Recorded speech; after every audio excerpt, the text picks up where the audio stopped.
Agora, saiu aí na agência JB, está aqui, um artigo do Ives Gandra muito bom sobre o crescimento da cristofobia. Tá certo? Ele mostra que esse negócio de perseguição a cristão no mundo já está alcançando proporções alarmantes. Pior é o seguinte, é que existem dois tipos de perseguição. No mundo islâmico e comunista, você tem a perseguição física, você tem a matança direta. Mata, prende, né? Expulsa. E no Ocidente, você tem o cerco legislativo cada vez mais engenhoso, cada vez mais astucioso, porque eles sabem que eles não podem entrar, vamos dizer, num ataque direto, não pode proibir a religião, como se fez na União Soviética, né? Porque vai ter uma reação popular muito grande. Então o que você faz? Você cria pequenas legislações e pequenos regulamentos que vão pouco a pouco tornando impossível o culto religioso. Leis que obrigam o indivíduo, o crente, a agir contra a sua religião. Por exemplo, está lá a instituição católica, agora a instituição católica é obrigada a distribuir camisinha e anticoncepcional. E é obrigada a indicar clínicas de aborto.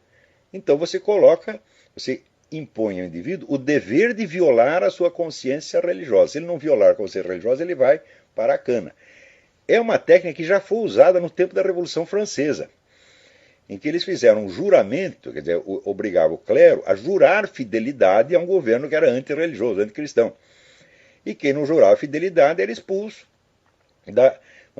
do próprio clero. Por quê? O governo assumiu o controle do clero, de maneira que os padres, todo o dinheiro que eles recebiam para o seu sustento, vinha do governo e não da igreja. O governo tomou todos os bens da igreja, a partir daí ele pagava um salário para os padres. Então, padre virou emprego público.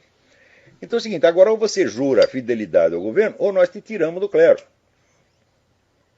Então, não era uma perseguição em massa, era uma perseguição um por um, que isolava as pessoas, tá certo? E as deixava indefesas contra o governo. Exatamente a técnica que estão usando agora. E estão usando em toda parte. Isso quer dizer, vamos falar o português claro, existe no mundo, em plena execução, um processo de extinção da religião, especificamente da católica. Não dá para esconder mais. É uma coisa uniforme em todo o mundo, as técnicas são as mesmas, e a possibilidade de isso ser coincidência é zero. Tá certo? Vocês leiam no livro do Lee Penn, False Dawn, que eu já mencionei aqui, tem toda a documentação do projeto de implantação de uma religião biônica mundial. Esse projeto está em plena fase de implementação. E toda essa gente, Dilma Rousseff, Gilberto Carvalho, está tudo trabalhando para isso. Não se iludam. Agora, outro dia veio aquele senador evangélico, Magno Malta, né? Fez um belo discurso contra os abortistas e gaysistas do governo, dizendo que eles estão impondo o império gay a toda a nação, contra a opinião da maioria. É verdade. Porém, no mesmo discurso ele confessa, eu faço parte da base do governo, eu percorri o país fazendo propaganda à dona Dilma e tentando melhorar a imagem dela. Por que você fez isso, Magno Malta? Foi por falta de aviso? Não, você fez isso porque você é um analfabeto. Você não tem cultura política suficiente para saber com o que você está lidando. Você não sabe sequer o que é o PT. Você nem leu sequer os documentos internos do PT. Você não sabe a história do movimento comunista no Brasil e na América Latina. E, no entanto, é senador. Então, você é feito de trouxa com a maior facilidade. Depois que quando percebe que é feito de trouxa, fica louco da vida. Só que você percebe com atraso. Porque que eles iam fazer isso, eu estou dizendo isso há 20 anos. E como é que eu estou dizendo isso? Por adivinhação? Não, é porque eu li as atas de congressos do PT e li as atas do Congresso de São Paulo, do Foro de São Paulo, e sei o que eles vão fazer porque eu sei o que eles dizem que vão fazer. Então, os caras dizem que vão sufocar a religião católica, a religião cristã de modo geral, e transformá-la em instrumento de propaganda comunista. Eles dizem isto, né? E você sai pelo país dizendo, não, a Dilma não vai fazer isso, ela é uma pessoa confiável. Com base no quê você diz isto? Você não tem fundamento para dizer uma coisa dessa. Você diz isso porque você quer e porque lhe pareceu politicamente conveniente no momento. Então, você tem todo o apoio, o nosso apoio por esse discurso que você deu, mas o resto da sua vida política, meu filho, você quer saber, não vale nada. Você está tentando se redimir por um discurso decente, depois de ter trabalhado por uma causa indecente por anos a fio.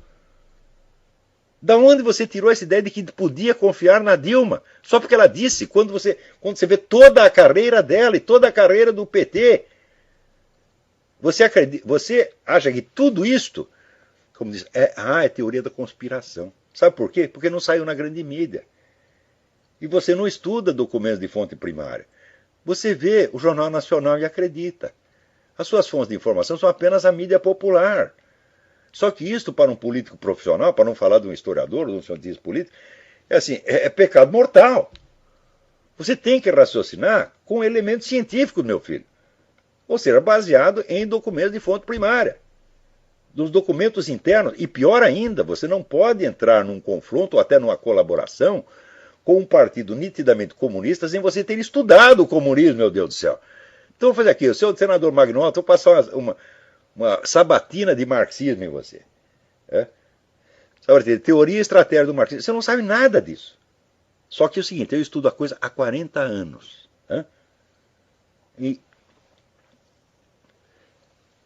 Só que a minha opinião não vale. Por quê? Porque ela se baseia em informações eruditas, informações que não são acessíveis ao povo e que quando você as usa num debate, elas não têm aquela credibilidade automática das mentirinhas que foram repetidas 1000 vezes pela Globo, pela Folha, etc, etc.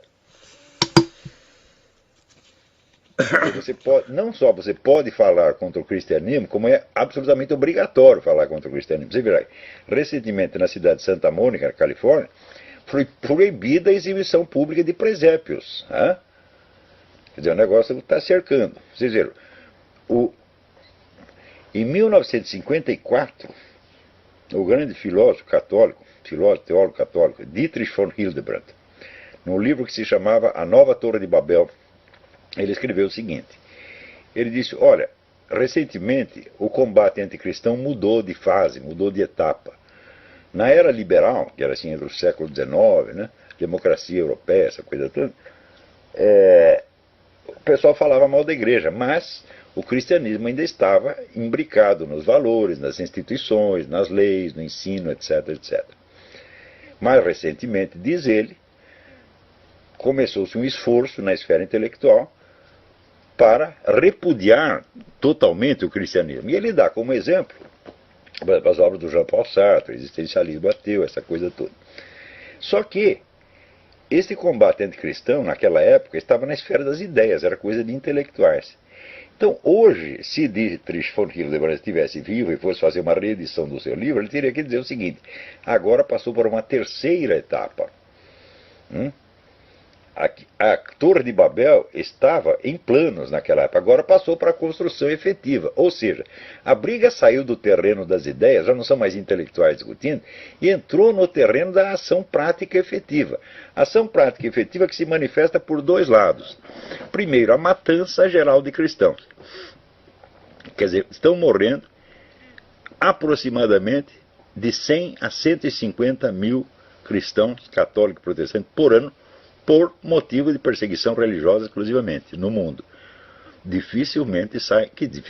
Rarissimamente sai uma linha, sai uma notinha na mídia. E segunda expressão do genocídio é o genocídio cultural que se observa no Ocidente, que é a tentativa, o esforço generalizado de destruição sistemática da presença cristã na vida pública. Então, o que está se procurando fazer é implantar em todo o Ocidente um sistema igual ao do Irã, onde você pode ser cristão na sua casa, na sua vida privada, tá certo? Até na privada, você tem que se fechar no banheiro para você ser cristão ali dentro. Porque se abriu a boca para falar de cristianismo na vida pública, tu vai para cana. Isto é o que está se implantando no Ocidente desde já, ao mesmo tempo e pelas mesmas vias e através das mesmas pessoas e grupos que estão promovendo leis e campanhas de proteção à religião islâmica, que se tornou intocável. É claro que corre muito dinheiro por baixo disso, né? Então, eu diria que manter o homem do filminho na cadeia tem esta função secundária, já é para reforçar, né, o caráter intocável da religião islâmica. Ou seja, você pode falar contra o cristianismo, você pode falar o que quiser. Agora, contra o Islã, existe o crime de blasfêmia que é punido no Ocidente, nos Estados Unidos. O rapaz está lá por crime de blasfêmia contra a religião islâmica.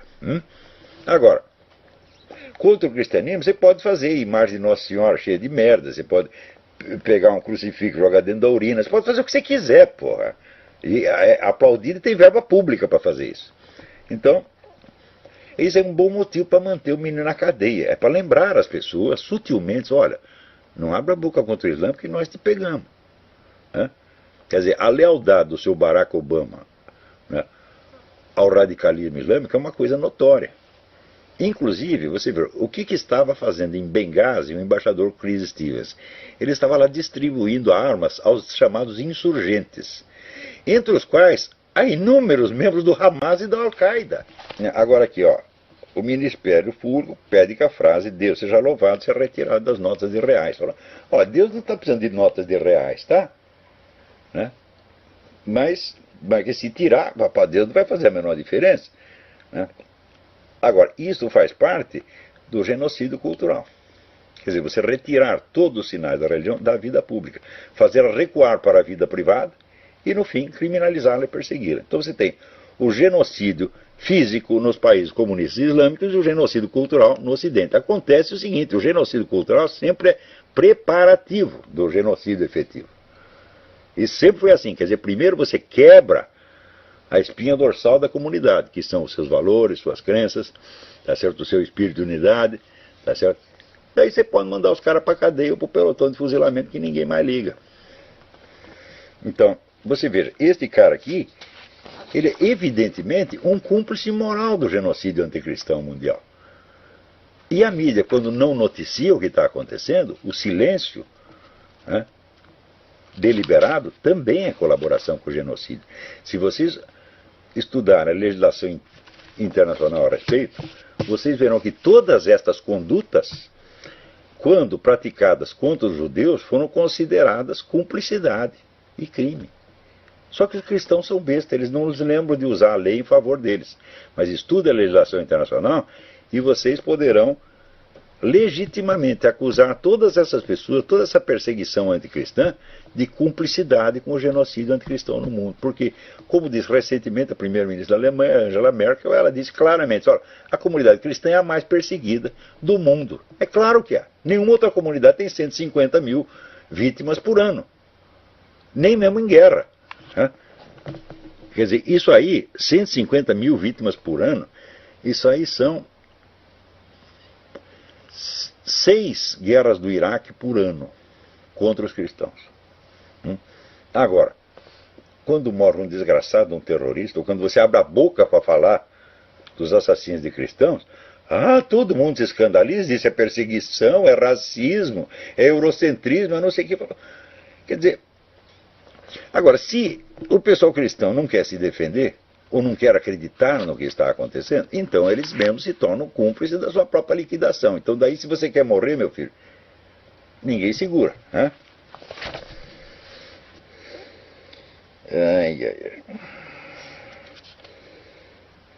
Outra coisa, estou falando aqui da perseguição anticristã. O Barack Obama, umas semanas atrás, ele disse o seguinte, ele disse... Ele fez aquele regulamento do Medicare que obriga todas as firmas a darem assistência para as suas funcionárias que queiram praticar aborto. Então, evidentemente, os empresários pequenos e grandes que são cristãos dizem, não, eu não posso colaborar com isso que viola a minha consciência. Daí o Barack Obama disse o seguinte, disse que a primeira emenda, né, que protege a liberdade religiosa, não se aplica a empresas e instituições. Isso quer dizer que se você tem uma pastelaria, né, e tem um empregado que quer abortar, você é obrigado a pagar o aborto dela, contra a sua consciência. Claro que isso faz parte do genocídio anticristão. Quem é que não está vendo? O que falta é alguém que reúna todas estas manifestações e perceba a articulação de umas com as outras. Por quê? Porque essa turma que está apoiando, vamos dizer, a perseguição, o genocídio cultural anticristão, é a mesma que está promovendo a proteção generalizada à religião islâmica. Tudo isso está muito articulado, gente. E os países islâmicos são justamente os que estão matando cristãos. Então, tudo isto tem conexão entre si. Não são fenômenos separados, não são puras coincidências. Né? Ora, puras coincidências, meu filho, são mais raras do que você imagina. Né?